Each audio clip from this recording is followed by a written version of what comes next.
oscuridad lleve tu luz, donde haya pena tu gozo, Señor. Maestro, ayúdame a nunca buscar el ser consolado, sino consolar, ser entendido sino entender, ser amado sino yo amar. Hazme un instrumento de tu paz, donde haya odio lleve yo tu amor, donde haya injuria tu perdón. Buenas tardes, noches, carísimos hermanos todos. Paz y bien, gracias por estar con nosotros aquí de nuevo en directo un día más. El Señor les bendiga. Agradecemos a Dios por habernos regalado un nuevo día. Empezamos con la oración de inicio que dice: en nombre del Padre, del Hijo y del Espíritu Santo. Amén. Dirijamos nuestra mirada a María, invoquemos la que con las palabras del hermano Francisco. Virgen Santa María, en el mundo jamás ha nacido mujer que se te parezca, hija y esclava del Rey Altísimo, Madre de nuestro Señor Jesucristo, esposa del Espíritu Santo. Salve, Dama Santa, Reina Santísima. Oh María, Madre de Dios y perpetuamente Virgen, escogida por el Santísimo Padre Celestial, consagrada por Él y su Hijo, muy amado, y el Espíritu Paráclito. En ti estuvo y permanece la plenitud de gracia, y aquel es que es todo bien. Santa Madre de Dios, dulce y hermosa, ruega por nosotros al Rey, entregado a la muerte, tu Hijo Jesucristo, que vive y reina por los siglos de los siglos. Amén. Pues estamos aquí para seguir con este libro que habíamos empezado hace poquito, titulado De profesión hermano, por el autor Valentín Redondo, y que lleva por título, ahora nos llegamos en el título que dice Salida fuera de Italia. Salida fuera de Italia. A partir del año 1217, habiendo crecido considerablemente la fraternidad, decidimos salir fuera de Italia. Yo pensé ir a Francia, por gran devoción que esta nación tenía a la Eucaristía. Este viaje me recordaba los relatos que oí en casa a mi padre y me producía un gozo poder hablar la lengua extranjera que tantas veces había utilizado. Este era mi deseo, y en deseo se quedó. Al pasar por Florencia fui a visitar y saludar al cardenal Ugolino, nombrado desde hacía poco tiempo delegado pontificio para la Toscana. Me acogió amigablemente, pero me impidió seguir mi camino. Sí que lo hicieron otros grupos de hermanos, los de España, Alemania, Tierra Santa y también los de Francia. Pero el ministro de la expedición sería ahora el hermano Pacífico, el príncipe de los poetas.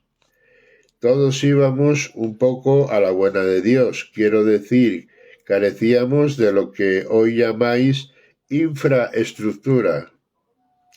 Teníamos la aprobación papal, es cierto, pero en muchos lugares nos confundían con otros movimientos religiosos de tipo herético que vestían más o menos como nosotros, vivían como nosotros pobremente, predicaban también en lengua vulgar como nosotros, no en latín, pero con la diferencia de que muchos de ellos lo hacían en contra de la Iglesia y de la sociedad.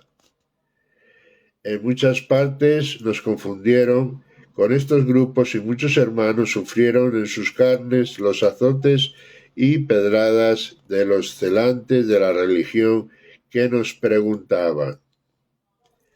No sabíamos responderles adecuadamente, pues desconocíamos la lengua o respondíamos sin malicia lo contrario de lo que querían decir.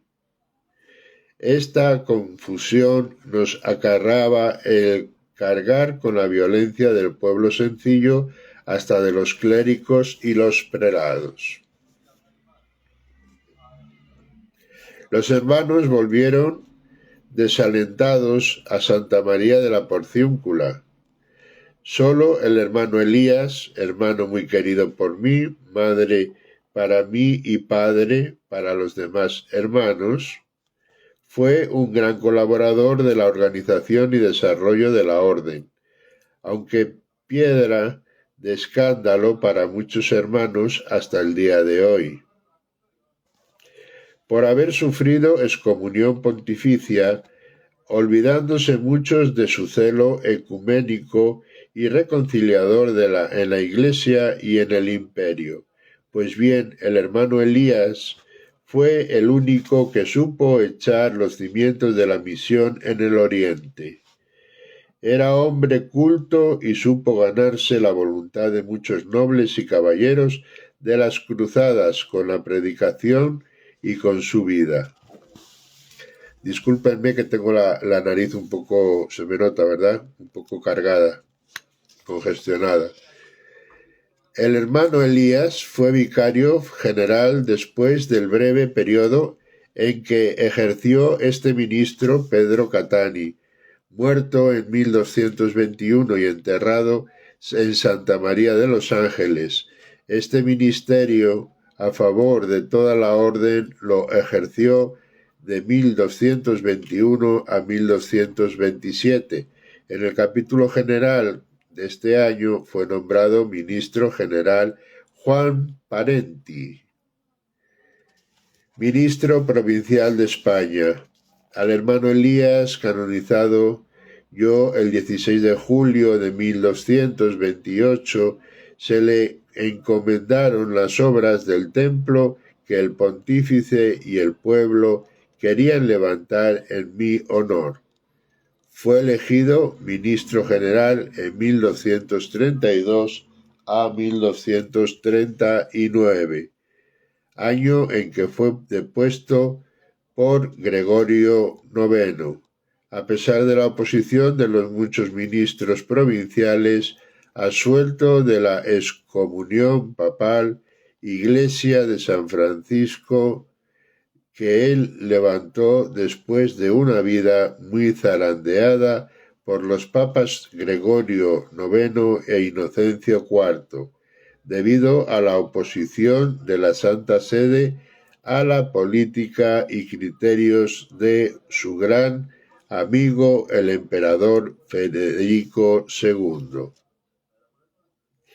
Esta es la primera expedición misionera de los hermanos menores. Fue de las fronteras de Italia que por su desorganización no obtuvo resultados importantes. Solo la expedición que siguió el camino de los cruzados echó raíces en la que sería provincia de Oriente. Y así finaliza este capítulo. Unos segunditos y comenzamos con un nuevo capítulo.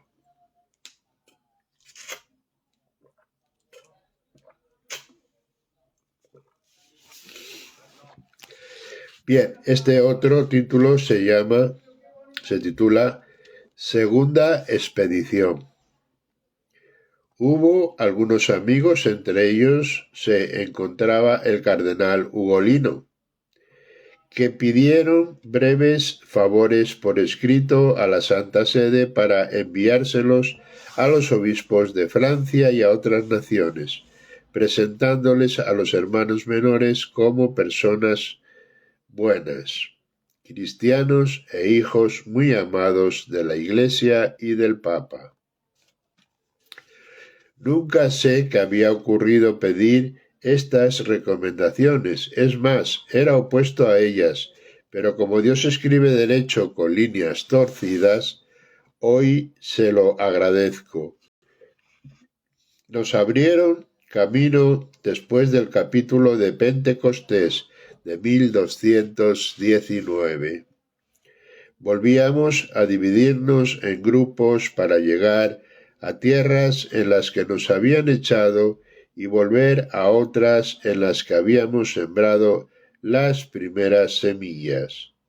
A España fue enviado el hermano Juan Parenti, con el que comienza de una manera cierta la presencia de los hermanos menores de España, y uno de los cuyos primeros lugares residenciales fue a las afueras de Zaragoza. Pronto aparecen dos grandes figuras, Juan de Perusa y Pedro de Sassoferrato. Mártires en Valencia, hoy beatos y copatronos de Valencia, la ciudad del Turia. También pasaron por los conventos españoles los primeros mártires franciscanos, San Bernardo y sus compañeros, camino de Marruecos. Sentí una inmensa alegría cuando me llegó la noticia de su martirio. Había en la fraternidad desde ahora 5 auténticos hermanos menores. También tuvieron un camino libre de obstáculos y una buena acogida en los pueblos, obispados y abadías los hermanos que marcharon a Francia. Pronto se establecieron en París y hasta maestros de la Sorbona llamaron a las puertas del convento de los hermanos menores. Para vestir nuestro hábito y profesar nuestra vida evangélica.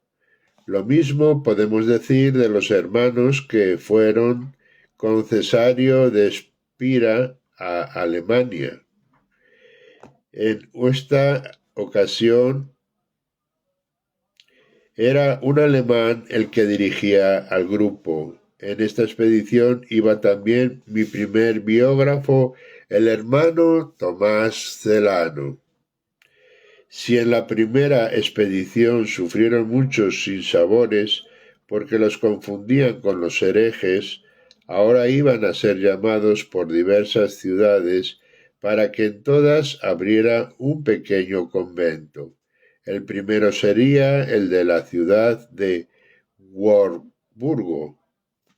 Unos años más tarde ocurría lo mismo en la Inglaterra. Guiada la expedición el hermano Agnello de Pisa, muy pronto sería una provincia muy floreciente.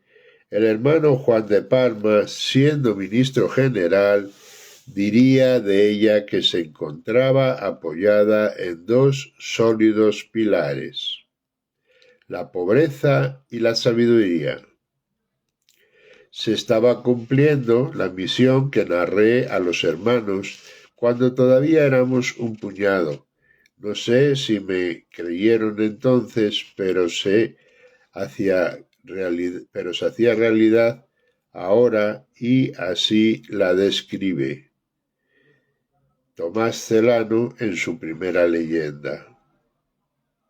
He visto caminos atestados de gente de toda nación que confluía en estas regiones. Vienen los franceses, aceleran el paso los españoles, corren los alemanes y los ingleses, y vuela veloz una gran multitud de otras diversas lenguas.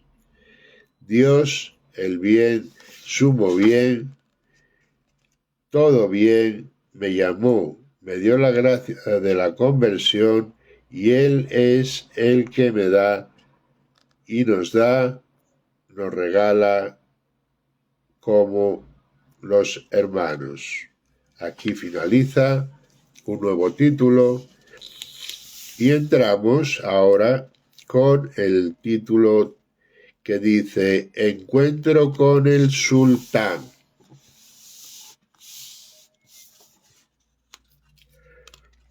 Yo, Francisco de Pedro de Bernardone, en 1219 me marqué hacia Tierra Santa. Este había sido mi sueño desde los primeros años de mi conversión. También me acompañaba un ardiente deseo de encontrarme con los hermanos musulmanes. Este encuentro es el que me movió a ir a Marruecos pasando por España, pero la providencia me lo impidió por medio de una enfermedad. Tuve que volver sobre mis pasos y aparcar mi proyecto. Más tarde, una tempestad, cuando ya me encontraba en una nube que zarpaba para el oriente, me desvolvió a tierra firme y en costas dálmatas.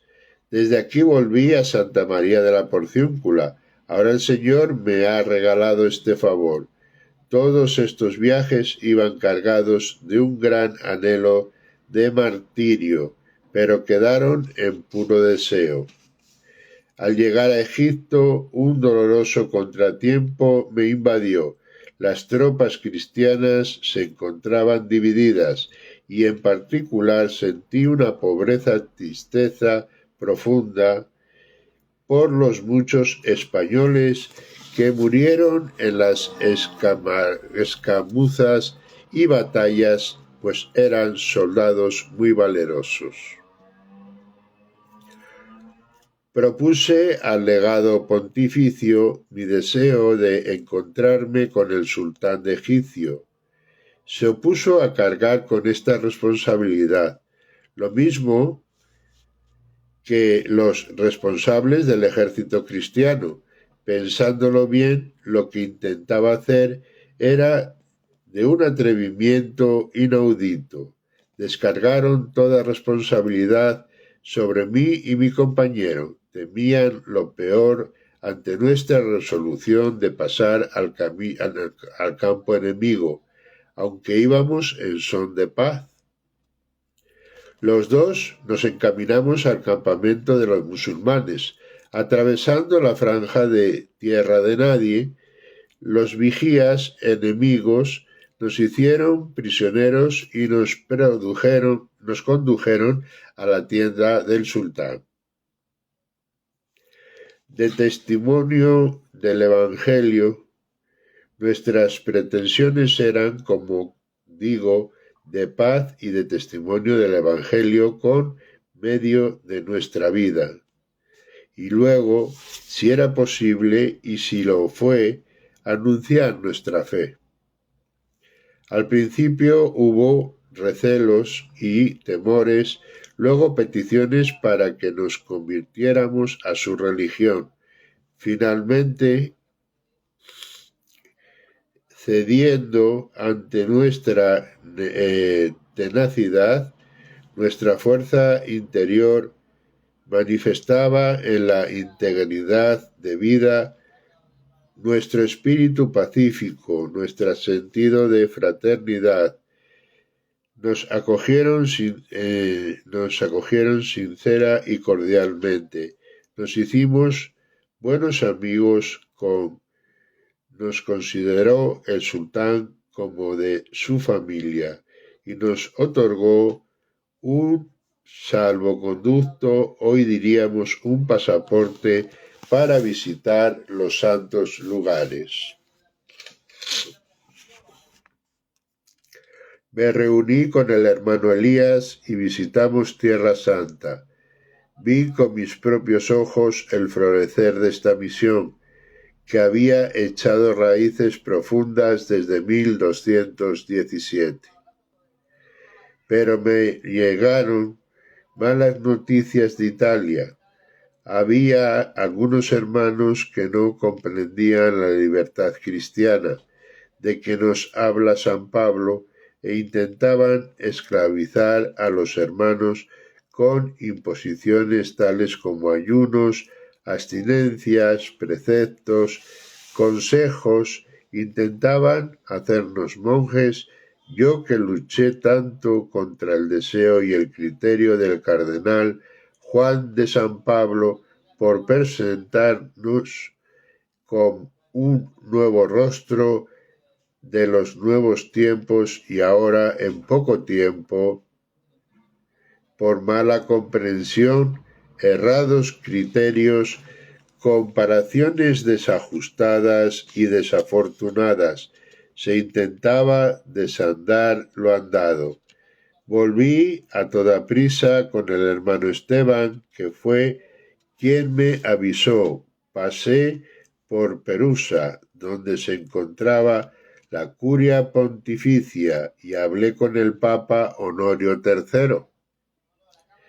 Le expuse el problema, hablamos de la necesidad de un año de prueba y poco después publicó la Bula Cum Secundum Concilium, por la que se imponía el año de noviciado antes de la profesión. Y ahí acabamos con este título. Unos segunditos.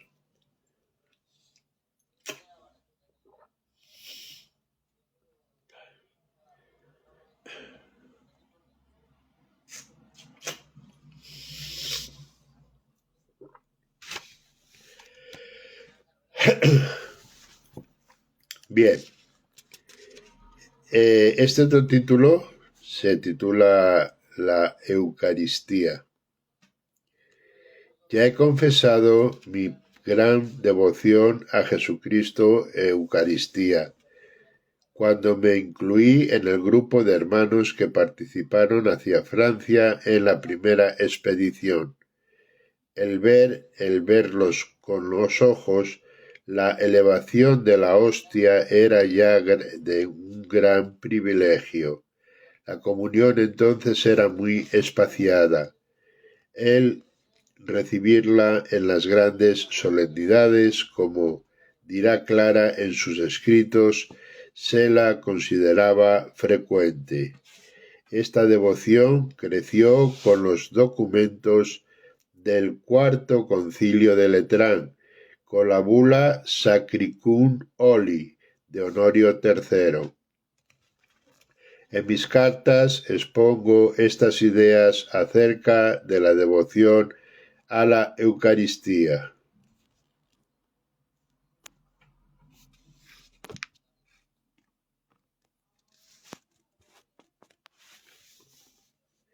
Es un signo de la desapropiación de Jesús que se realiza ante nuestros ojos. Baja Jesús por la fuerza de las palabras del sacerdote y la presencia del Espíritu Santo. Sobre el altar, por bajo, al seno de María la Virgen, Dios se hace pobre en Jesús para enriquecernos a todos. Junto a la Eucaristía, la devoción a la palabra de la Escritura es el centro de la vida cristiana.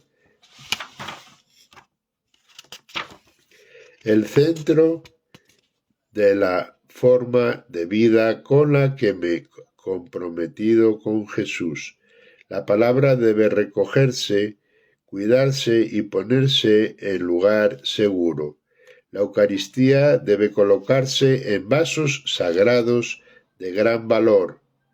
El darte al pobre que te hace rico es señal de que te das a los hermanos pobres.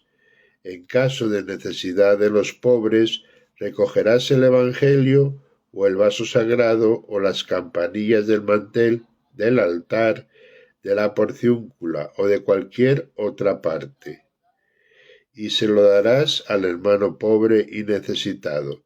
Así lo hizo Fray Junípero, y quisiera que lo hiciéramos los demás.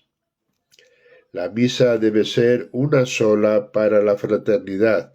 Escribo en mi carta a toda la orden, porque la misma no debe ser motivo de ganancia no se debe únicamente celebrar porque es bien pagada, ni los sacerdotes son más que los hermanos no sacerdotes, sino que es la celebración comunitaria de la acción de gracias de una fraternidad, permaneciendo iguales ante el que preside, que es Cristo el sumo sacerdote. La Eucaristía debe ser el centro de nuestra devoción y el punto de partida en nuestra escuela misional de hermanos menores, solo viviendo y bebiendo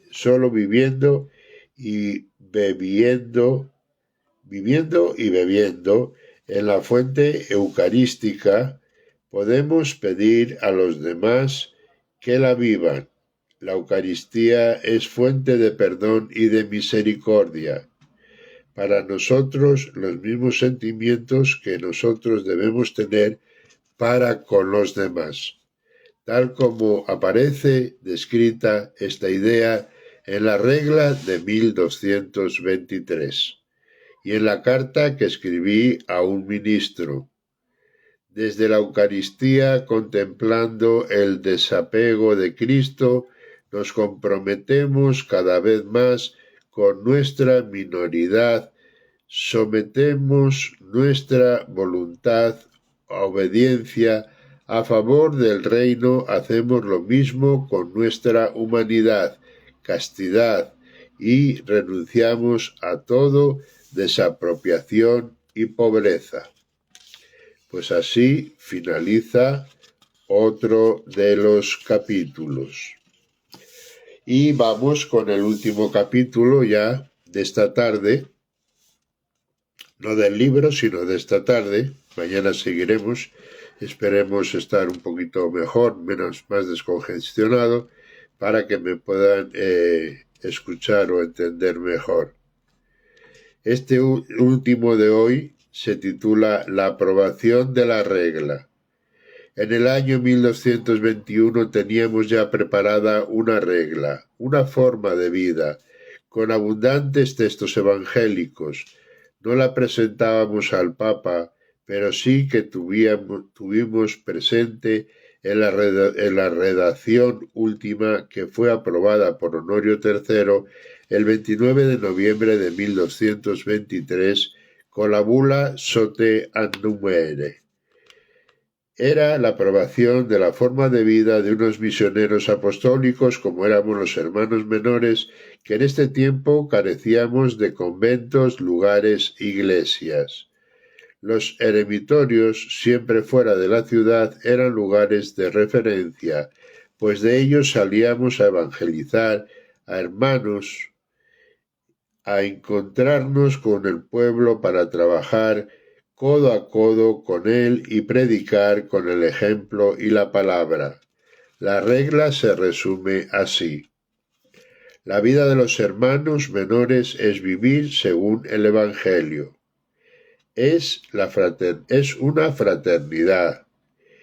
El hermano ministro está al servicio de todos los hermanos. Siguiente. Se refiere benignamente a todo lo que vienen a nosotros, cumplen el año de noviciado y luego hacen la profesión. Vestimos pobremente, una túnica con capucho y una cuerda que ciñe. Otra. La oración debe ser la de la Iglesia. La liturgia de las horas se vive como todos los cristianos la Cuaresma y se añade como algo peculiar la Cuaresma o ayuno desde todos los santos hasta la Navidad y el ayuno de todos los viernes del año, a no ser que por causas mayores que lo impidan. Otra sería, somos evangelizadores de paz, la paz dentro de la fraternidad, el amor mutuo y sincero y el perdón, paz con uno mismo, paz con los demás, sin juzgar ni condenar a nadie. Anunciadores de paz con el trabajo como gracia de Dios y con la predicación breve, sencilla y moralizante. Los hermanos que lo deseen pueden ir entre los maometanos y entre quienes viven otras religiones para predicarles la conversión a través del testimonio de vida y la gracia de Dios. Otra sería, teniendo como base y columna robusta del franciscanismo la fidelidad a la Iglesia, viviendo y anunciando el Evangelio en ella desde ella. Bien, esta regla la presentamos, como dije antes, al Papa Honorio III en la Curia Pontificia. Los amanuenses y juristas pontificios escribieron la regla casi como la recibieron de nuestras manos. Lo único que hicieron fue añadir los capítulos. De este documento daba el original bien conservado con el Sacro Convento de Asís. Por respeto a la verdad, sí que debo confesar que más tarde escribieron algunos que el hermano Elías había perdido intencionadamente la regla. Nada de eso. Es cierto que había dos y más tendencias o partidos dentro de la fraternidad de los menores. Recordad que yo vine de Tierra Santa a toda prisa porque ya se había manifestado cierto brote de malentendidos el año de 1220. Es lógico, toda novedad y compromiso de vida comporta exigencias y renuncias. Y aunque este proyecto de vida se va haciendo poco a poco, duele y hace sufrir. Además, sufrí y sufrimos mucho porque toda renuncia lleva consigo un gran sacrificio y obliga a estar siempre en camino de formación, renovándose uno continuamente y parece que no se alcanza nunca la meta. Y es que la vida se va realizando paso a paso, sin lograrse plenamente de una vez. Por esto surgieron y surgen las tensiones. Algunos hermanos se quedan a mitad del camino que deben andar y además creen haber alcanzado ya su objetivo. Pues bien, esta situación difícil por la que atravesó la orden hizo y hace que los muchos hermanos carguen sobre el hermano Elías un gran San Benito. Pobre hermano Elías, que fardo, te han echado de las espaldas quienes quieren vivir la letra de la regla, la letra no la del Evangelio, que es la palabra perfumada del Señor, que es espíritu y vida. Esta misma lucha continuará siempre que queramos vivir la regla, porque no es más que el Evangelio y siempre surgirá en nosotros la lucha entre la carne y el espíritu, los preceptos de la ley y la libertad de los hijos de Dios entre el vivir en el mundo y no ser del mundo. Pobre hermano Elías, ¿quién será capaz de iluminar tu vida? No hubo pérdida de la regla. En el capítulo hubo diálogo, reflexión y estudio que permitió trazar y aprobar en la regla la identidad de la fraternidad minorítica. Costó lo suyo, pero fue un gran paso importante en el crecimiento de la fraternidad evangélica. Pero también es cierto que cuando uno se queda en la penumbra, sin querer, cuando uno se queda sin gozar de la luz se busca injustamente un chivo expiatorio y éste recayó en el hermano Elías. Pues bien, carísimos hermanos, aquí lo dejamos por hoy. Vamos con la bendición final ya y mañana seguimos si Dios quiere. Decimos ante la bendición: el Señor os bendiga y os guarde. Amén. Haga brillar su rostro sobre vosotros y os conceda su favor. Amén. Vuelva su mirada a vosotros y os conceda la paz. Amén. La bendición de Dios Todopoderoso, Padre, Hijo y Espíritu Santo, descienda sobre vosotros. Amén. Que así sea. Carísimos hermanos, un abrazo en Francisco, el hermano Luismi, Diego, servidor de todos ustedes. Paz y bien y buenas noches. Gracias.